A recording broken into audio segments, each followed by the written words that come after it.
UP में टकराए केशव प्रसाद मौर्य और अखिलेश यादव। बिहार चुनाव के बाद यूपी का सियासी पारा हाई। अखिलेश यादव और केशव प्रसाद मौर्य के बीच में जुबानी जंग शुरू।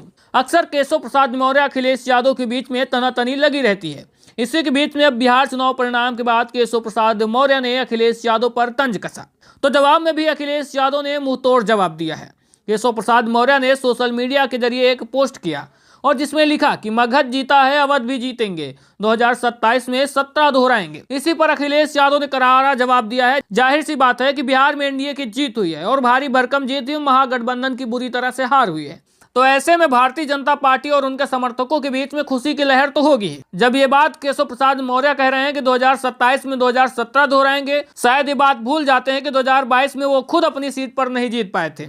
उन पर समाजवादी पार्टी की प्रत्याशी पल्लवी पटेल भारी हो गई थी।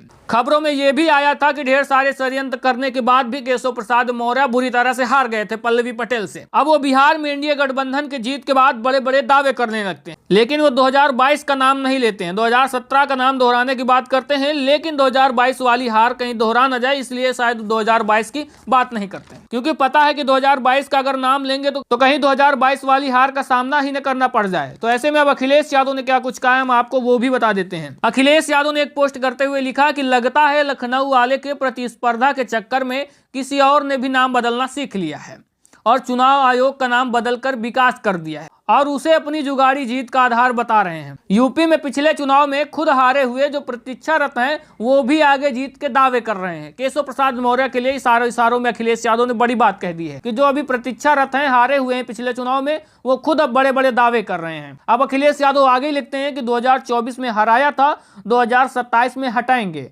अपनी पीडीए सरकार बनाएंगे। ये बड़ा दावा अखिलेश यादव भी कर देते हैं। फिर उसके बाद अखिलेश यादव के इस जवाब के बाद जब केशव प्रसाद मौर्य सोकर जगते हैं तो फिर एक पोस्ट करते हैं और लिखते हैं कि राहुल जी, तेजस्वी जी और अखिलेश जी की तिकड़ी, अंदर खाने से बात बिगड़ी, इसीलिए बिहार में नहीं पकड़ी खिचड़ी। यानी केशव प्रसाद मौर्य जी की पोस्ट देखकर लग रहा है कि नेतागिरी के साथ साथ में कभी शायर बनने की भी कोशिश कर रहे हैं। वैसे जो बड़ी बड़ी बातें कर रहे हैं, इनको खुद जनता ने नकार दिया था, विधायकी तक में हरा दिया था। जाहिर है कि बिहार में महागठबंधन बुरी तरह से हारा है। एनडीए की प्रचंड जीत हुई है। एनडीए गठबंधन 200 पार कर गया, वहीं महागठबंधन 40 का भी आंकड़ा नहीं छू पाया। अब चुनाव हुआ है तो कोई हारेगा कोई जीतेगा, ये तो लगा रहता है। लेकिन केशव प्रसाद मौर्य जी पता नहीं क्यों ये भूल जाते हैं कि वो खुद हारे हुए उप मुख्यमंत्री हैं। जहां भाजपा ने 101 सीट पर चुनाव लड़कर 89 सीटें जीती, तो वहीं जदयू ने भी 101 सीट पर चुनाव लड़कर 85 सीटें जीती और चिराग पासवान की पार्टी एलजेपी रामविलास 29 सीटों पर चुनाव लड़कर 19 सीटें जीतने में कामयाब रही। तो हिंदुस्तान आवाम मोर्चा ने भी 6 सीटों पर चुनाव लड़ा,